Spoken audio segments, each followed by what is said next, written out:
Noong unang panahon, may isang batang nagngangalang Miyog. Siya ay napakaliit na bata na halos kalahati ng isang normal na bata. Ngunit mayroon siyang napakataas na pangarap na balang araw, siya ang magbabangon sa kanyang mga magulang sa kahirapan at pagtataguyod sa buhay. Sa araw-araw na ginawa ng Diyos, dahil sa hirap at laging pagod sa paghahanap buhay ang mga magulang. Ni Miyog, lagi niyang binabalak na tumulong, ngunit pinapagalitan lamang siya ng kanyang ama at sinasabing, huwag ka nang tumulong, maliit ka, wala kang maitutulong at sa halip ay makakaperwisyo ka pa. Kaya sa tuwing umaalis ng bahay ang kanyang mga magulang upang maghanap buhay, palihim na lang niyang nililinis ang kanilang tahanan at maging ang kapaligiran nito bilang tulong, ngunit hindi ito napapansin ng kanyang mga magulang. Isang gabi nag-usap ang mag-asawa, kahit ano gawin nating pagsisikap, ay hindi pa rin tayo makaahon sa ating pagkakalugmok. Habang tumatagal, lalo tayong naghihirap, sabi ng ama. Ang ating anak, mula nung iniluwal ko siya ay naging kakambal na natin ang kahirapan.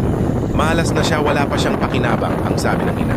Ngunit ang hindi nila alam ay naririnig pala sila ni Miyog. Dahil sa sama ng loob, naisip ni Miyog na umalis upang mag-isip-isip. Buong gabi siyang umiyak ng umiyak. Kinabukasan ng madaling araw, lumayas siya at sa harap ng kanilang pinto ay nag-iwan ng sulat na naglalaman ng kanyang hinanakit. Panandalian siyang tumigil at sinabi niya, isinusumpa ko, lalaki rin ako. Titingalain ng maraming tao, mararamdaman niyo rin na isa akong malaking kawalan sa inyo. Kasabay ng pagtakbo niya mula sa kinatatayuan ng pagtulo ng luha, ilang araw na ang nakakalipas ngunit hindi pa rin nila napapansin ang pagkawala ni Miyog. Ngunit isang gabi pag-uwi nila, napansin din nila ang dumi at kalat sa bahay, ganun na rin ang paligid nito. Hindi naglaon, nagkasakit ang ama ni Miyog dahil sa mga insektong dumumog sa kanilang kapaligiran, dahil sa dumi at nabubulok na nakapaligid sa bahay. Doon nila napagtanto na wala na pala si Miyog sa kanila at siya lamang ang posibleng naglilinis ng paligid nung siya ay nandito pa. Ilang linggong hinanap ng ina si Miyog ngunit hindi niya ito makita. Napaupo na lamang ang ina at napapikit sa may pinto at sinabing, Miyog, anak, kung nandito ka lamang sana ay maayos ang kalagayan ng iyong ama. Pagmulat niya nasilaw siya sa isang liwanag kasabay ng pagtubo ng isang puno na may bunga. Kasabay din nito ang pagkakita sa sulat na ginawa ni Miyog.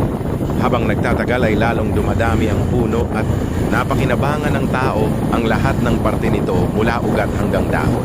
Laking pasasalamat ng mga tao doon at isang malaking pakinabang ang punong iyon sa kanila. Nagsilbi itong pagkain, inumin at maging gamot sa magsakit at kung ano-ano pang gamit ang makukuha dito. Siguro nga ay si Miyog ang punong iyan. Nagsisisi akong nasabi kong wala siyang